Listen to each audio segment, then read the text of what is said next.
Hello, Ray Phoenix here. This is Star Wars Jedi Starfighter for the PS2. This is a pretty cool little air combat space shooter type game, 3D shooter game. Very similar to Star Fox 64 and the original Star Wars Rogue Squadron and Air Combat. This is a sequel to Star Wars Starfighter, which came out on the PS2 about a year or so earlier in 2001. This game came out in 2002, around the time Star Wars Episode 2, Attack of the Clones, came out. The first Star Wars Starfighter game coincided with the events of Star Wars Episode 1, and this game coincides with the events of Star Wars Episode 2. This game actually has a much better story than Star Wars Episode 2. There's no boring political nonsense in this game. There's no boring, mushy, fluffy romance scenes that Anakin Skywalker had with Padme. There's none of that in this game. This game just has what Star Wars should be. Action, battles, adventure. That's what any great Star Wars game should have, and this game pulls it off perfectly good. This is better than the first Star Wars Starfighter game. This is better than Star Wars Rogue Squadron 3 on the GameCube. It's not necessarily better than the first two Rogue Squadron games. So the first Rogue Squadron game was on the N64, and the second one was on GameCube. The second and third ones were on GameCube.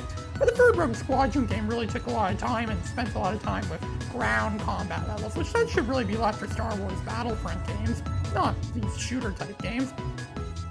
And this game, again, I keep saying, this game is very good. You can fly the Jedi Starfighter in this game, which is a really big plus, because that was a big thing in Star Wars Episode 2, was a Jedi Starfighter.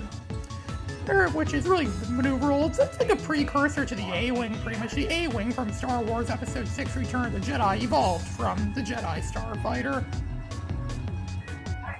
You could target enemies in this game like you could in the original original Star Wars Starfighter. You could select them. You can even use force powers on them too, like force lightning and force shield. You can destroy a bunch of them. Yeah, it's really fun. There's other ships you can fly in this game too, which you will see in the next level. You can also fly bomber ships. You can even fly some ships in the original trilogy, which you'll see later on. We're on some kind of beach planet right now, as you can see, where you shoot down the enemy fighters. And I think this would be a great time to talk about the legacy of Star Wars Episode 2. Something a lot of people don't really think about when they think of Star Wars Episode 2. Legacy and Star Wars Episode 2 are two words that don't belong in the same sentence, as most people would say. Star Wars Episode 2 was the second Star Wars prequel. It had a really big opening. It was highly anticipated, like Star Wars would also be highly anticipated. It was also the first Star Wars movie that was not number one at the box office. It was beaten by Lord of the Rings: The Two Towers, and the 2002 Spider-Man movie, which I can't say the same for Lord of the Rings, because Lord of the Rings, I don't like Lord of the Rings that much. I think it's very boring. Three movies of people walking, come on. But I definitely see why the 2002 Spider-Man movie beat Star Wars Episode 2 at the box office. It definitely had the right to do that. Because Spider-Man 2002 was a much better movie than Star Wars Episode 2. That's when we're introduced to Tobey Maguire as Spider-Man. Come on, Tobey Maguire is everyone's favorite Spider-Man, right? Come on, we all know that. We all know that. Fans of the early 2000s all know that. And it did have much better. It was a much better movie overall. And Star Wars Episode 2, even though it was beaten by its movies, it still made a lot of money. It still grossed a lot of money. It was overly dominated with CGI. Like CGI this, CGI that. Almost everything that appeared in that movie, except for the people themselves, were CGI. The clone troopers that appeared in that movie were CGI. The battle droids that appeared in that movie were CGI. Almost every single set that appeared in that movie was CGI. Even simple stuff, like when a character is standing by the window. Even simple stuff like that was CGI. Because George Lucas is all big. I'm like, oh, look at what my computer could do. Ha ha, your computer can't do that. Ah ha ha. Yeah, we don't know. Yeah, because come on, George Lucas doesn't even really think that better computers mean better storytelling. Well, they don't. It's the writing that does. It's the creative imagination that does, not a computer. So the original trilogy movies were legendary classics, and those were made with the complete absence of CGI. That was before they started adding CGI into them, which we know that didn't turn out very well. That's what the original theatrical versions of Star Wars were for, because they didn't have any CGI in them, which actually were released on DVD eventually on a rare, well, not necessarily rare, but a limited edition release, once in 2006 and again in 2008, which actually have the original theatrical versions of Star Wars on DVD, which I won in an auction on eBay back in 2014. I already told that story before in some of my videos. I made a lot of other Star Wars videos too, so there's a lot of Star Wars games. The Star Wars probably has more, Star Wars franchise might have more video games than there are of any other franchise there is. There's hundreds of Star Wars games. There's that Star Wars arcade game that's on the Atari 2600. There's a Star Wars Empire Strikes Back game, also on the 2600. There's a Star Wars Death Star battle game, which is Return of the Jedi game for the 2600. There's a Star Wars Jedi Arena game on the 2600, which sucked. There was a Star Wars game on the Famicom, which sucked, where you pretty much die when you touch anything. Where Luke Skywalker pretty much becomes Bugsy Bobcat, where he gets killed when he touches anything. And then there's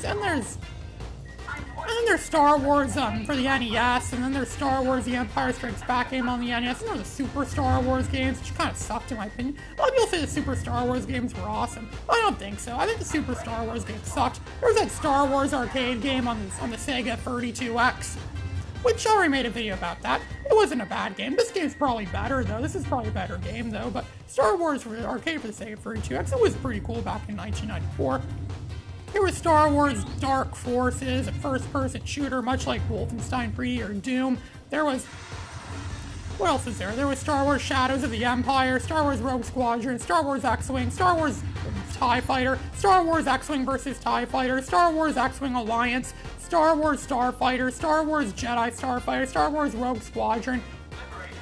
So now we're in another level, finally, after a long time waiting. The levels in this game are very long. You don't get any lives in this game, too. So if you die once, you have to do the whole level over again. Yeah, that's how cruel these people were when they made this game.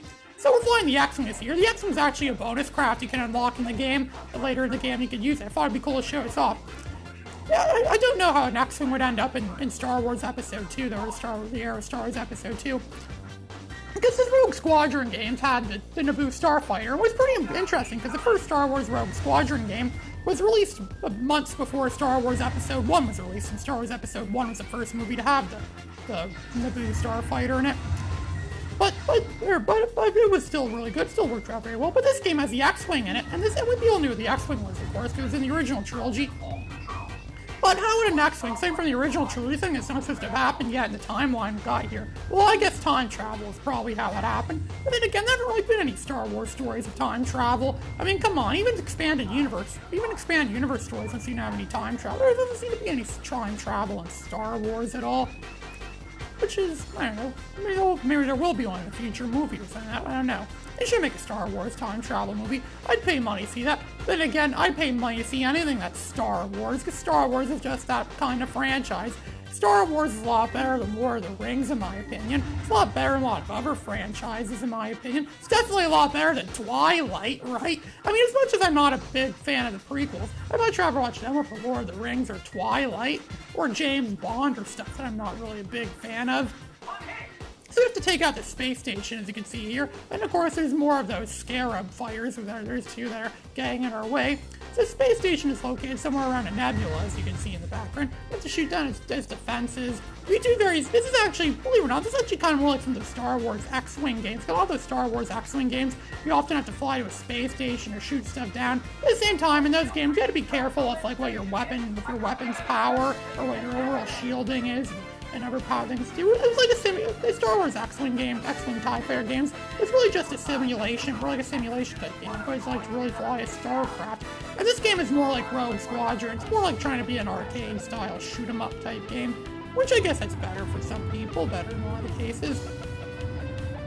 The X-Wing is one of the better fighters in this game. It's not as good, necessarily better than the Jedi Starfighter, but it does have a good amount of weapons. You have proton torpedoes, the type of proton torpedoes that destroyed the Death Star in Star Wars Episode 4. So that's what the X-Wing is most famous for. It's most famous for being the Starcraft, the Starfighter that went against the Death Star and was destroyed. Luke Skywalker flew one for the first time, and he destroyed the Death Star. Kind of like when Harry Potter first flew a broom in Harry Potter and the Philosopher's Stone, and he ended up becoming the Gryffindor Seeker, and one of the youngest players in Quidditch to ever do that. That's why I often compare Harry Potter to Luke Skywalker. They're both very similar. They're both average-seeming people, came from conflicted households. They end up with an incredible opportunity. They end up in some kind of magical world.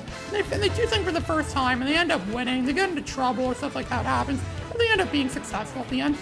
Luke Skywalker and Harry Potter are very similar characters, and the Harry Potter movies are coming out at this point in time, too. I really like the Harry Potter movies. I mean, I love Philosopher's Stone, and I love Chamber of Secrets, too. I also read all the books too, but you really should read all the books first before you watch those movies. I actually got Thor in a Ravenclaw house as well. It's a house of strange and intellectuals. So yeah, I'm a Ravenclaw. If I was to go to Hogwarts. I wish Hogwarts were a real place. I'd love to be admitted into Hogwarts. And Darth Vader would be admitted into Slytherin. Of course, what else would he be admitted into? So yeah, this is the boring part. This is what you do on this game. You just basically stationed around like a stationary spot where you have to just point out fighters. Right now my mission is, the objective is literally just destroy the Scarab fighters, or destroy whatever fighters there are. Oh, then destroy the freighters too. So here's an armed freighter coming at us. You can see its shielding, you can see its specific shield level, and you can see its other hull levels, and yeah, so we destroyed it, as you can see there. It's really easy to do stuff. This is one of the easier levels in the game. It's also a good example of what the game's capable of doing. Later levels in this game get very hectic and very challenging and troublesome.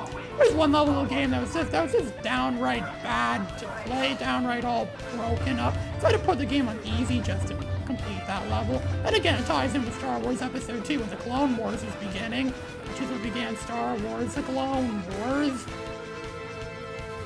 Where those clones, those white suited troop things have to fight battle droids.